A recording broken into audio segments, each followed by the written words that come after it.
सास के मेहमान। सिमर की सास की सारी जिंदगी किराए के मकान में ही बीती, लेकिन जब बेटा कमाने लायक हुआ तो उसने अपना बड़ा मकान बनाया। क्या है माँ, इतनी लंबी लिस्ट मेहमानों की? गृह प्रवेश है सिर्फ, शादी में तो तुमने इन लोगों को बुलाया ही था ना। अरे बेटा, तुम्हारे पिता और मैंने तो सारा आजीवन घर नहीं बनाया, ये सोचकर कि पैसा घर में लगा देंगे तो तुझे कहाँ से पढ़ाएंगे। अब बेटा, घर जैसी खुशी में मैं उन लोगों को कैसे भूल जाऊं जिन लोगों के साथ मैंने पूरा जीवन काटा। तभी वहाँ बहू आ जाती है। क्या माँ जी, कैसी बात कर रही हैं? बुआ जी, चाची जी, उनकी बेटियाँ, ससुराल वाले सभी तो आ रहे हैं। मैंने उनकी लिस्ट सुमन से पूछकर तैयार कर ली है। हाँ बेटा, ये लोग तो रिश्तेदार हैं, इन लोगों को तो बुलाना ही है, लेकिन जिन लोगों के साथ मैं किराए के मकानों में रही, वो मकान मालिक, वो पड़ोसी, उन्हें कैसे भूल सकती हूँ। माँ, लेकिन वो नीलम आंटी को तो मत बुलाना, बड़ा ही लो स्टैंडर्ड साउंड करती है वो। हाँ माँ, और वो किरण को भी। उनका पति और बेटा खाते कितना है। और नहीं तो क्या, शादी में भी 2000 रुपए वाली प्लेट में दनादन खा रहे थे। माँ कुछ नहीं बोलती, कमरे में चली जाती है। तुम्हारी माँ की तो चोचले ही अलग है, न जाने लोगों को क्या बताना चाहती हैं। अरे आस पड़ोस को तो ऐसे पूछ रही है जैसे कि रिश्तेदार। हाँ जानता हूँ माँ को, वो किसी से जुड़ती है तो दिल से जुड़ती है। वैसे बात करता हूँ उनसे। सभी अपने अपने काम में लग जाते हैं। सास को नींद आ जाती है और वो सो जाती है। लग रहा है कि गुस्सा होकर सो गई। कपड़े भी अपने बाहर फेंक कर गई हैं। बहू है ना, नौकरानी जैसी, कर लेगी काम। बड़बड़ करती बहू सास के कमरे में जाती है और कपड़ों को उनकी अलमारी में रखती है कि तभी उसके हाथ में एक एल्बम और कुछ खत लगते हैं। अरे ये क्या है? बहू एल्बम देखती है जहाँ नीलम आंटी और सास के साथ छोटा सा उसका सुमन खड़ा होता है। इनके बचपन की फोटो। वो सारी फोटो देखकर जब खत को खोलती है तो वो किरण का होता है। बहू खत पढ़ने लगती है। खत में लिखा होता है, तू पैसे की चिंता ना कर, सुमन की पढ़ाई में कोई कमी ना हो, हम पड़ोसी नहीं बहने हैं। तभी सास जग जाती है। अरे बहू, क्या हुआ? कुछ चाहिए था क्या? बहू बात घुमा देती है। माँ जी, वो इनकी फोटो देख रही थी नीलम आंटी के साथ। कितनी सुंदर लग रही है ना आंटी? हाँ, दिखा तो जरा फोटो। बहू सास को फोटो देती है। सास फोटो देखकर कहती है, याद आता है, तेरे ससुर जी तो थे नहीं, काम के लिए 10 दिनों के लिए शहर से बाहर गए थे। जब बेटा होने वाला था तब नीलम आंटी और अरुण अंकल ही थे। आंटी बेचारी रात भर मेरे साथ बैठी रही तो अंकल भाग भाग कर दवाई का इंतजाम कर रहे थे। बेटे के होने के बाद भी जब तक मैं घर नहीं आई मेरे पास ही रहे। रिश्तेदार तो आए थे मुंडन में 10 दिनों के बाद। बहू सुनकर खुश होती है। तभी नजर खत पर पड़ती है।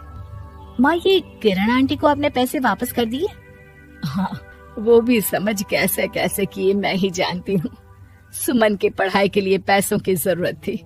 रिश्तेदारों ने तो साफ बोल दिया था कि किसी होटल में काम पर लगा दो। कई लोग बर्तन धोने के साथ पढ़ाई करते हैं, लेकिन किरण आंटी, उन्होंने अपने बुढ़ापे के लिए बचाए हुए पैसों को सुमन की पढ़ाई के लिए दे दिए। यानी कि आज ये जो कुछ भी है वो किरण आंटी के कारण ही ना? हाँ बहू, ऐसे ऐसे पड़ोसी हुआ करते थे जो किसी रिश्ते के नाम से नहीं बल्कि अपनेपन से भरे थे। फिर सास का बोलने का रुख तीखा हो जाता है। और फिर भी देख, सुमन इन लोगों को भी नहीं बुलाने दे रहा है।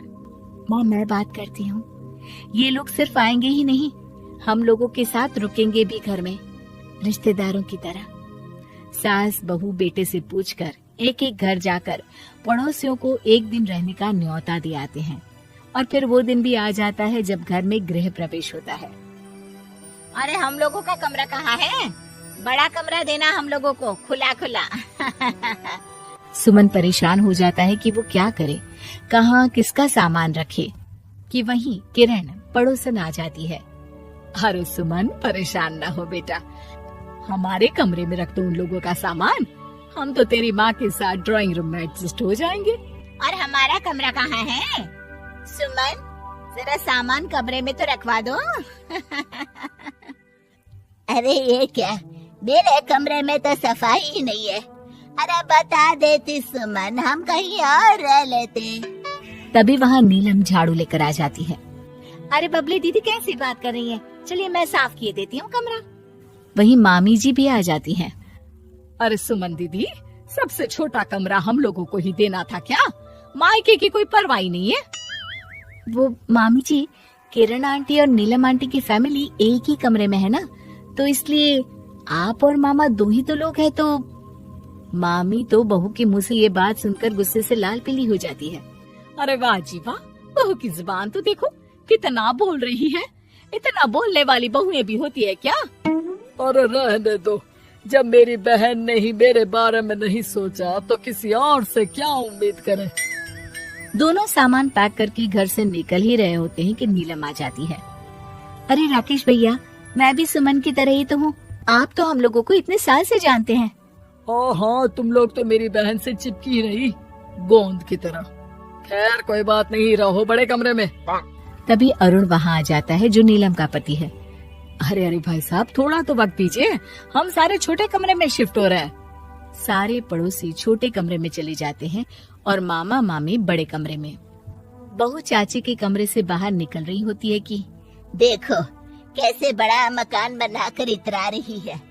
अरे जब हम लोगों ने कहा था कि घर बनवा लो, तब तो लड़के को पढ़ाने की पड़ी थी।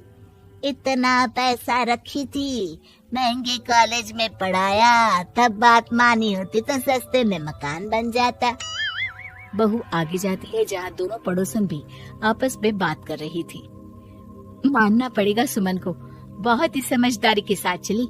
बच्चों की जिम्मेदारी को सबसे ऊपर रखा, रिश्तेदारों के साथ भी पूरा निभाया। नहीं तो आजकल के रिश्तेदार। अरे सुमन के लिए तो हम हमेशा ही खड़े हैं। बहू तभी मामी के पास जाती है, जहाँ वो मामा से कह रही होती है, बस अब आ गए इसके घर। अब तो ये रो रो कर भी बुलाएगी तो मैं ना आऊं। कैसे कमरे में रखा हम लोगों को। सुमन भी ना किसी काम की नहीं है। बहू सभी को देख समझ रही थी। रिश्तेदारों के नखरों के बीच पड़ोसियों का प्यार। वो देखकर समझ जाती है कि सास के असली मेहमान कौन है।